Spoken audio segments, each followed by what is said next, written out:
Assalamualaikum warahmatullahi wabarakatuh. Nama saya Marsha Sabila Borel dari Administrasi Publik 7A. Di sini saya akan menjelaskan mengenai pengambilan keputusan. Pengambilan keputusan atau decision making adalah melakukan penilaian dan menjatuhkan sebuah pilihan. Keputusan ini diambil setelah melalui beberapa perhitungan dan pertimbangan-pertimbangan dari beberapa alternatif. Dalam Kamus Besar Ilmu Pengetahuan, pengambilan keputusan didefinisikan sebagai pemilihan keputusan atau kebijakan yang didasarkan atas kriteria tertentu. Proses ini meliputi dua alternatif atau lebih karena seandainya hanya terdapat satu alternatif, tidak akan ada satu keputusan yang akan diambil.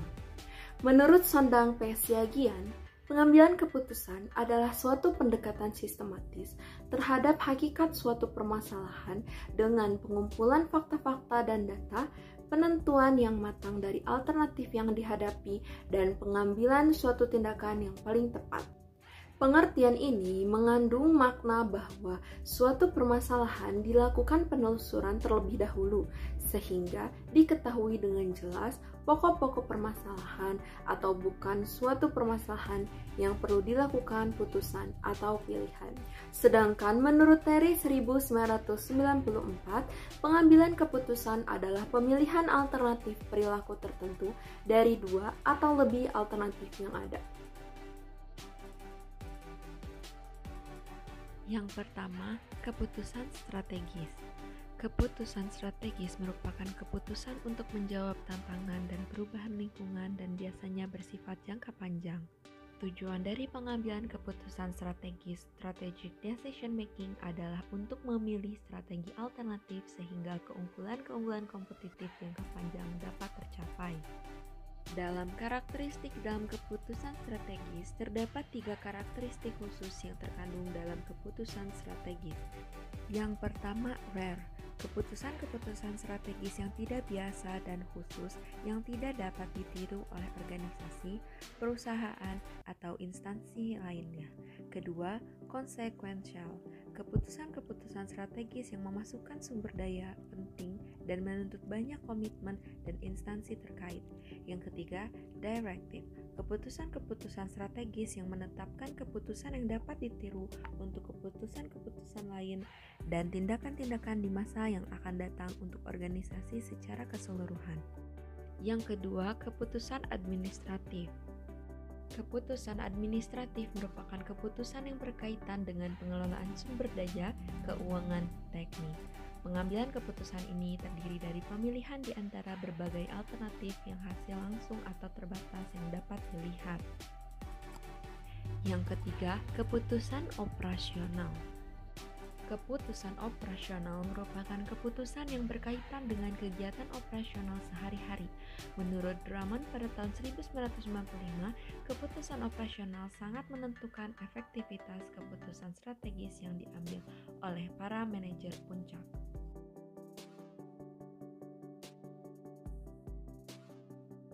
Tujuan pengambilan keputusan adalah menyelesaikan permasalahan-permasalahan. Namun, terdapat banyak situasi yang dihadapi organisasi melibatkan masalah yang tidak terstruktur dan tidak jelas. Selain itu, ketika membuat suatu keputusan, manajer mungkin menghadapi kondisi yang berbeda. Setiap pengambilan keputusan mempunyai konsekuensi tertentu.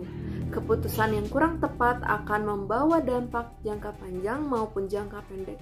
Bahkan juga dapat menyebabkan kerugian berupa materi ataupun yang lainnya.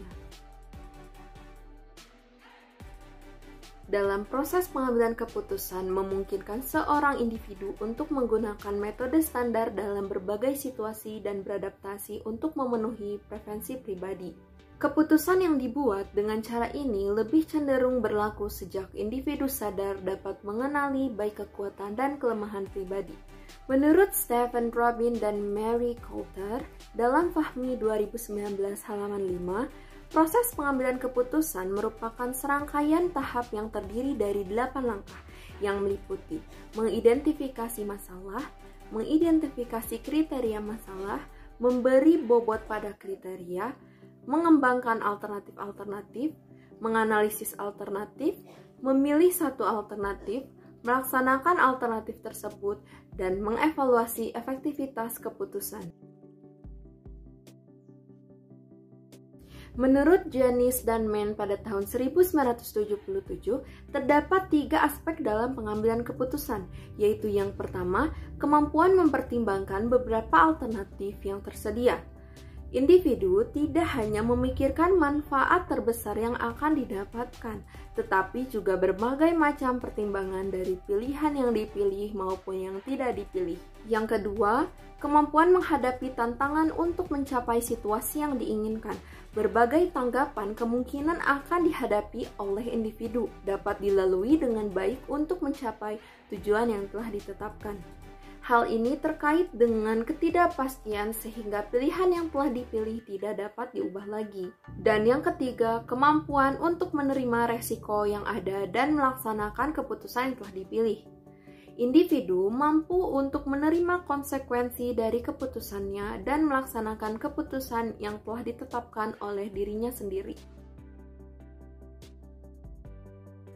Dalam proses pengambilan keputusan, kita harus memahami faktor-faktor yang mempengaruhi proses pengambilan keputusan itu sendiri. Hal tersebut penting untuk memahami apa keputusan yang akan dibuat. Artinya, faktor-faktor mempengaruhi proses yang dapat mempengaruhi hasil. Menurut Dietrich pada tahun 2010, faktor-faktor tersebut termasuk yang pertama, pengalaman masa lalu, yang kedua, bias kognitif, yang ketiga, usia dan perbedaan individu, yang keempat, kepercayaan pada relevansi pribadi, dan yang terakhir adalah eskalasi komitmen. Dalam prinsip-prinsip pengambilan keputusan, menurut Pirt Shahartian pada tahun 1994, prinsip-prinsip dalam pengambilan keputusan adalah: yang pertama, dapat dibedakan dengan jelas antara pengambilan keputusan dengan pemecahan masalah. Yang kedua, pengambilan keputusan harus selalu dilihat dalam kaitannya dengan tujuan-tujuan yang hendak dicapai. Yang ketiga, sebab pengambilan keputusan sering mengandung faktor mereka, maka selalu diperlukan data penunjang dan analisa yang komprehensif dalam mengambil suatu keputusan.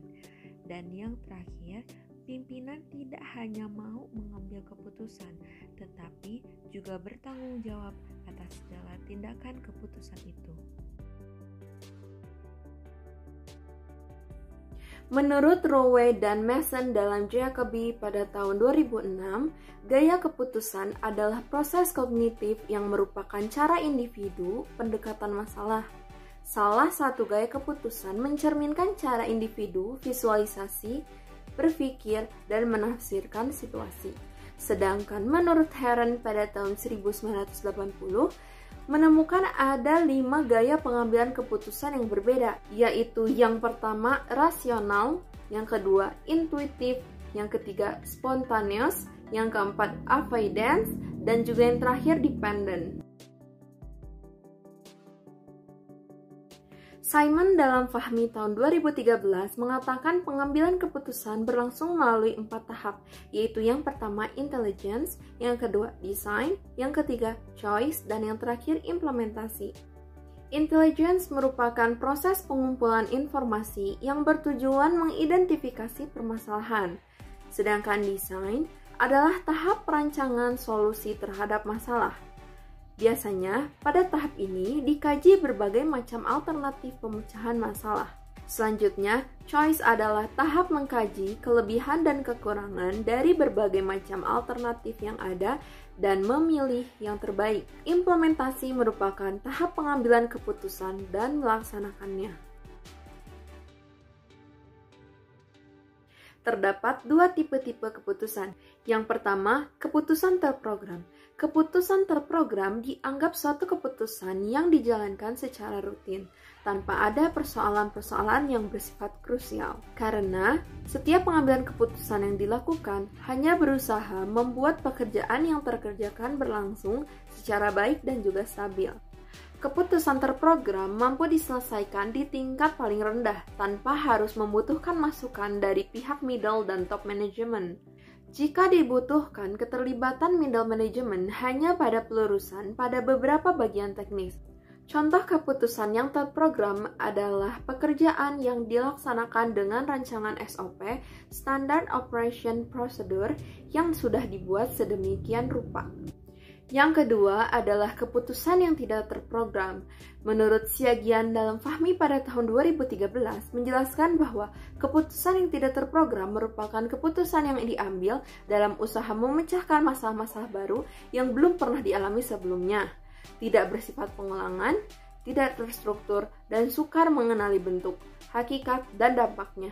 Sedangkan Griffin mendefinisikan keputusan tidak terprogram adalah keputusan yang secara relatif tidak terstruktur dan muncul lebih jarang daripada suatu keputusan terprogram. Pengambilan keputusan ini lebih bersifat rumit dan membutuhkan kompetensi khusus untuk menyelesaikannya. Contohnya adalah penyelesaian kasus unjuk rasa. Dalam proses berlangsungnya suatu keputusan, tentu tidak selamanya berlangsung sesuai dengan rencana yang dihadapkan. Secara umum, dampak perubahan keputusan tersebut dapat dikelompokkan menjadi dua, yaitu yang pertama, incremental change, dan yang kedua, turbulence change. Incremental change merupakan dampak perubahan keputusan yang dapat diperkirakan atau ditaksir berapa persentase perubahan yang akan terjadi di kedepannya, tentu berdasarkan data-data yang terjadi di masa lalu.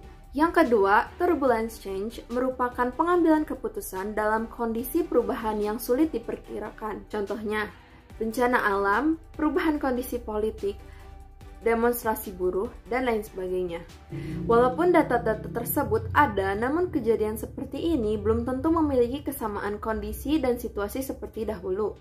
Perlu dipahami bahwa data keputusan yang terlalu lama sulit untuk dijadikan sebagai data prediksi di masa depan. Tingkat ketepatan atau akurasinya juga menjadi bagian yang diragukan hasilnya. Kualitas merupakan mutu dari pekerjaan atau hasil yang telah dicapai dengan proses yang dilakukan, sehingga kualitas keputusan merupakan mutu yang dihasilkan dari keputusan tersebut yang telah diaplikasikan atau telah diuji secara maksimal dan terlihat hasilnya secara maksimal juga. Penilaian secara maksimal tentu juga akan menjadi hasil yang lebih jelas dan lebih bisa dipertanggungjawabkan kebenarannya daripada penilaian secara tidak maksimal. Maka dari itu, untuk menilai suatu kualitas keputusan yang dibuat, haruslah diuji melalui pendekatan yang dapat dipertanggungjawabkan secara ilmiah. Pendekatan keilmuan yang dapat dipakai di sini haruslah berdasarkan pada ruang lingkup di mana asal mula proses awal berdirinya keputusan tersebut.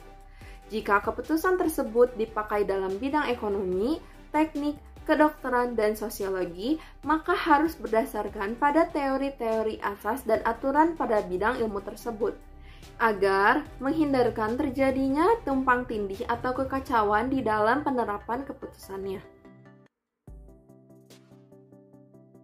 Dalam dasar dalam pengambilan keputusan, menurut George R. Terry menyebutkan ada 5 dasar basis dalam pengambilan keputusan, yaitu intuisi, pengalaman, fakta, wewenang, dan rasional. Yang pertama, intuisi. Pengambilan keputusan berdasarkan intuisi adalah pengambilan keputusan yang berdasarkan perasaan yang sifatnya subjektif. Yang kedua, pengalaman. Pengalaman keputusan berdasarkan pengalaman memiliki manfaat bagi pengetahuan praktis, karena dengan pengalaman yang dimiliki seseorang, maka dapat memperkirakan keadaan sesuatu, dapat memperhitungkan untung ruginya, dan baik buruknya keputusan yang akan diambil. Yang ketiga, wewenang. Pengambilan keputusan berdasarkan wewenang biasanya dilakukan oleh pimpinan terhadap bawahannya atau oleh orang yang lebih tinggi kedudukannya kepada orang yang lebih rendah kedudukannya. Hasil dari keputusannya dapat bertahan dalam waktu yang cukup lama. Yang keempat, fakta.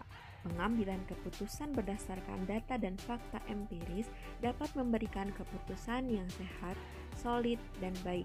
Dengan fakta, tingkat kepercayaan terhadap pengambilan keputusan dapat lebih tinggi, sehingga orang dapat menerima keputusan yang dibuat itu dengan rela dan lapang dada. Dan yang terakhir, rasional. Pada pengambilan keputusan yang berdasarkan rasio, keputusan yang dihasilkan bersifat objektif, logis, lebih transparan, dan konsisten untuk memaksimalkan hasil atau nilai dalam batas kendala tertentu, sehingga dapat dikatakan mendekati kebenaran atau sesuai dengan apa yang diinginkan.